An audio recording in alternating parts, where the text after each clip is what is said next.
New revelations that may expose the truth. She's the center. She's the star. Was the crime covered up?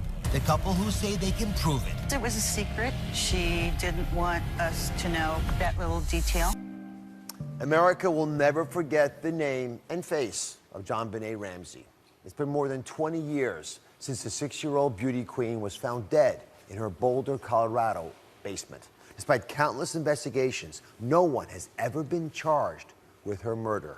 Today, Nancy Grace, she's here, and she's been keeping her watchful eye on this case since the beginning.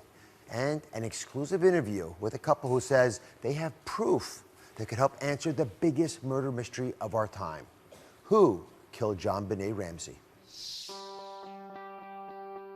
JonBenet Ramsey, the 6-year-old beauty queen forever etched into our minds as the haunting face of the country's most baffling murder mystery.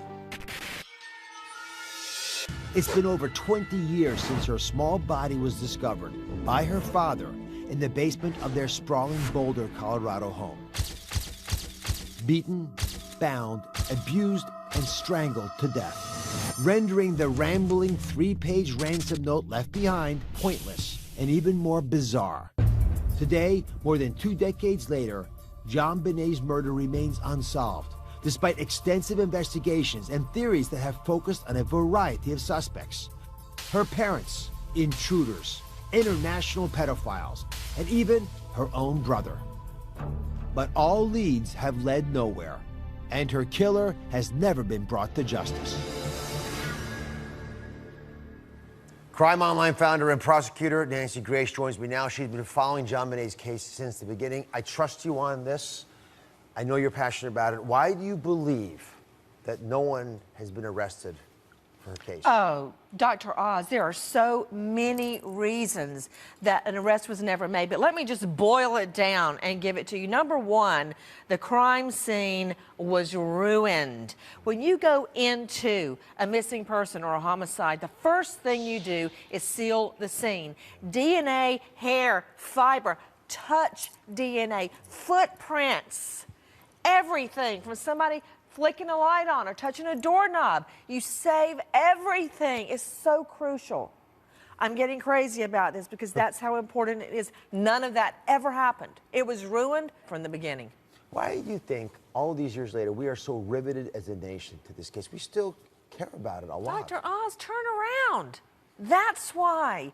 There's so much video of her. It's like she never really died because we keep seeing her dancing and smiling. And what's more innocent than a 6-year-old little girl asleep at Christmas? So we're going to hear more evidence today, but I want to go back over the old evidence to make sure we're all on Okay. the same page. So we've seen countless TV specials, news reports offering theories about JonBenet's murder. You all have seen them. I want you to break it down for us. So I'm going to give you 2 separate easels. You're a prosecutor. Don't believe everything you see on TV, Oz. No, but I believe you. You I do believe. Yeah. And I've learned to respect your opinion. Oh, no, not John Mark Carr. Am Yes. I seeing his face again? This is theory number 1, the intruder theory. Okay, the intruder theory. That's actually very, very rare. Okay, let's just start with that umbrella. Number 1, John Mark Carr. Let me just say, perv. There's really no good way to put it. He was obsessed with JonBenet. He was caught on secretly recorded tape recordings where he's talking about he wants to get into the casket with her. Oh. Okay, for not a good reason. This guy confessed. Okay, he gave statements suggesting he was the one that killed JonBenet Ramsey. However, it took very little time to get a photo of him in the city of Atlanta at the time she was killed in Colorado. Out. He didn't do it, and they knew it from the get-go. So out. You want me to move to Santa? Yeah, this McReynolds? Yeah, but actually he was Santa Claus. He was Santa, not just kidding. Patsy and John Ramsey hired him to come over and play Santa. Now, can you imagine Santa crawling in that broken window that's about that big? There was no forced entry, nothing. Santa McReynolds was later ruled out. Santa did not do it. Okay. What about this guy who looks dangerous? He looks dangerous because he is dangerous. This guy is a pedophile. This guy was doing hard time. Gary Oliva. When he was stopped, he was quasi-homeless. He had a backpack with a stun gun and a photo of JonBenet Ramsey in his backpack. Now, Dr. Oz, we've all heard the stun gun theory, but the police chief at the time ixnayed that, not a stun gun. He'd probably read about it. So just to summarize for everybody, you don't think much of this theory, in part because you know over your life experience, it's not usually what happens. And plus, they've been ruled out. Okay, let's go to theory number 2. Okay. Which is, as horrible as it sounds, the Ramseys themselves were involved. So walk Okay, us through Dr. the Oz, theory. let me just clear something up right off the top. A lot of theories abounded, and people would just get on TV and say anything about this boy, Burke.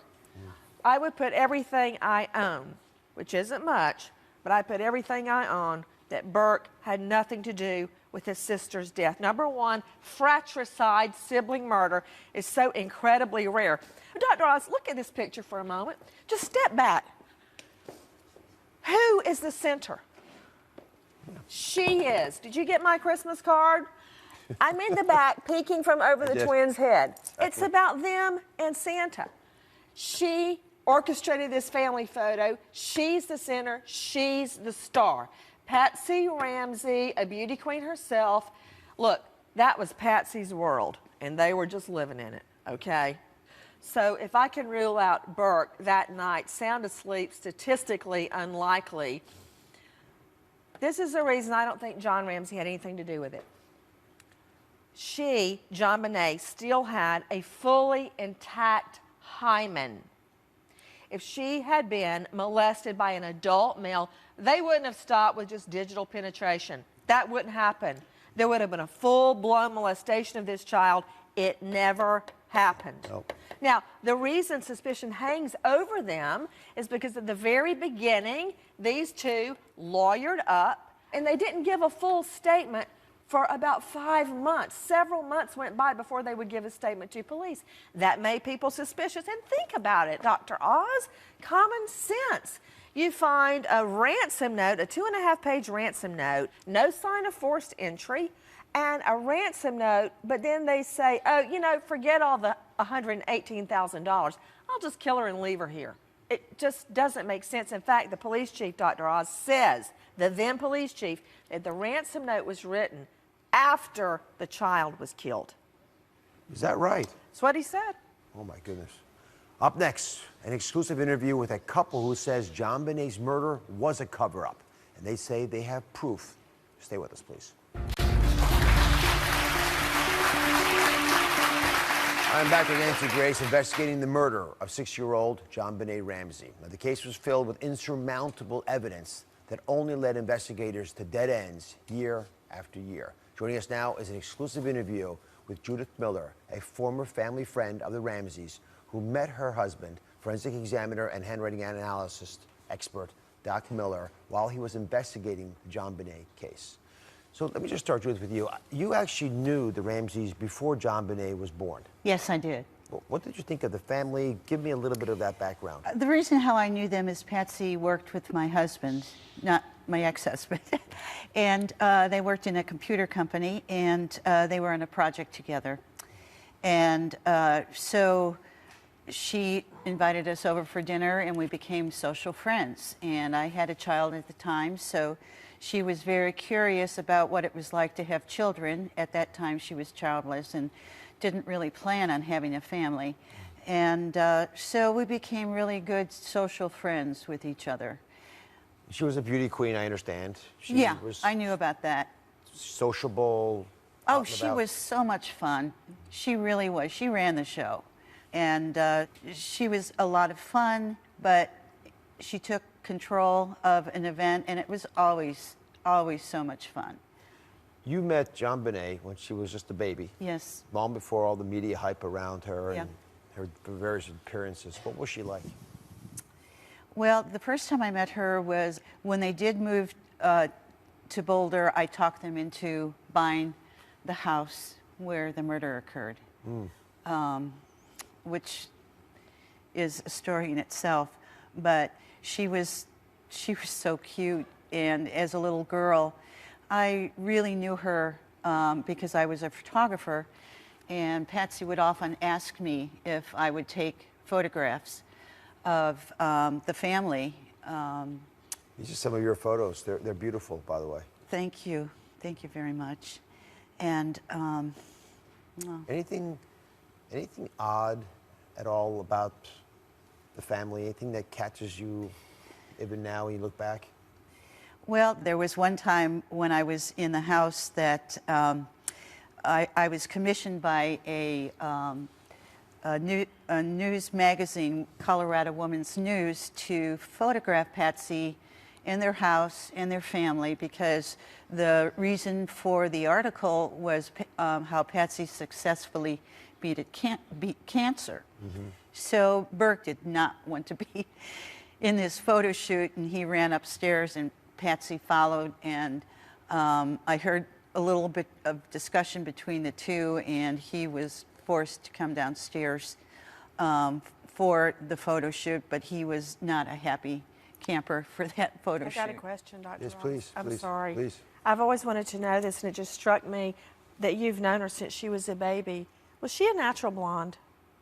Oh, no. At the time, she had very dark blonde. So her hair Hair. was dyed by 6 years old. Her hair was bleached. Well, that was one of the things that upset me. Was I know that may mean nothing to you, Dr. Oz, but it means something Yeah. to me. Okay. when the circle of friends really didn't know their involvement with the pageant system.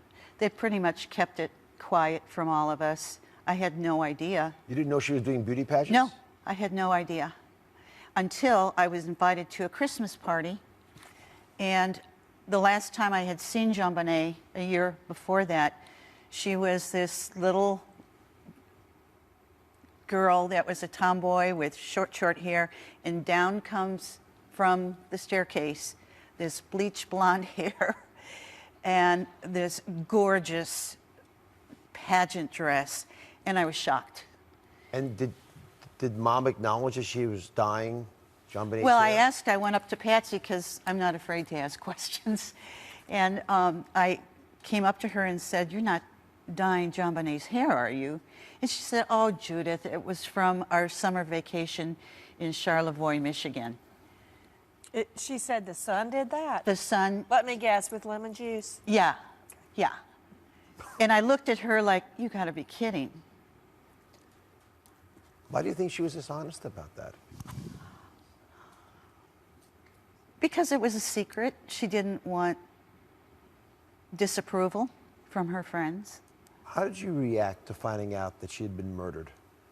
I was away in Chicago visiting family when I got a phone call from one of the friends, and she told me that JonBenet had been murdered, and I couldn't believe it. It was unbelievable. I just never in my wildest dreams would ever have expected that to happen. It was shocking. What did you think had happened when you first heard the story? I didn't think. All I thought about was get in the car. How am I going to tell my children, who were asleep at the time, how am I going to tell my children about JonBenet? And then we decided to leave the next morning, heading back to Boulder immediately. And that's all I thought about. So, Doc, you met Judith while on this investigation, working on the JonBenet murder case. Yes, I did. If you don't mind, how did you enter the investigation? Share with everybody your expertise and how you were engaged. Well, after I became a lawyer, I'd been a private investigator before I completed law school, and I'm a handwriting expert. And a magazine editor contacted me. And working with him over time, I was eventually asked to do an examination of the note after it was revealed, or after it was released in Newsweek. So you're asked as an expert to evaluate the JonBenet ransom note. Right. Nancy, what stands out as odd to you about that note before we get to the details of what you Well, found? this note, think about the logistics, Dr. Oz. You've got somebody breaking into the home. They sack the idea of the ransom.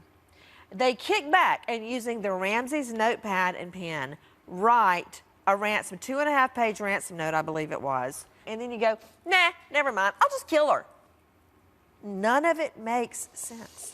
Which is what's most mysterious of all, trying to get into the mind of whoever did this. So up next, a handwriting analysis that could change everything about this case. Plus, Judith and Doc open up about what they think really happened the night JonBenet was killed. Don't go away. In the early morning hours of December 26, 1996, Patsy Ramsey reports finding a 2.5-page note on the back staircase of the family home. The rambling note claimed her 6-year-old daughter has been kidnapped, demanding $118,000 in cash.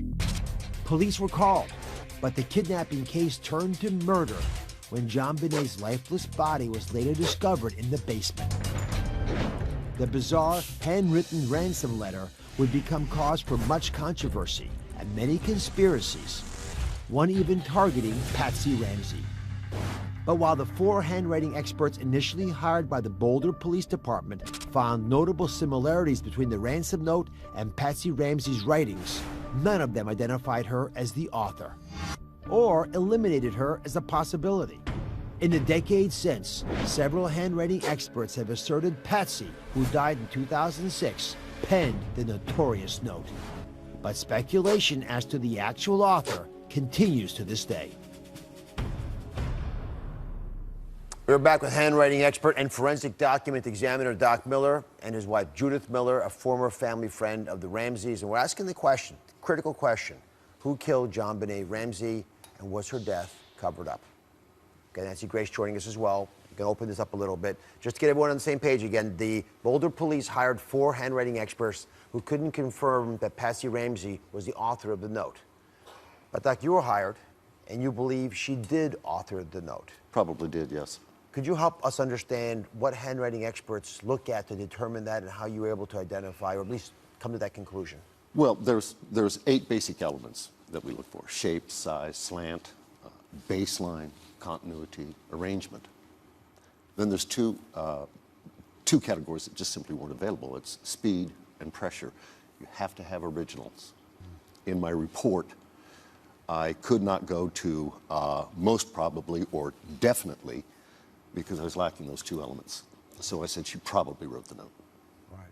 And what was it about the way she wrote it, then if you could just compare it to another, thank you note she written to someone that would tip you off? Is it literally the way that the letters are shaped? Is it? It's a combination of things. What happened in this note, it was clearly a disguised handwriting.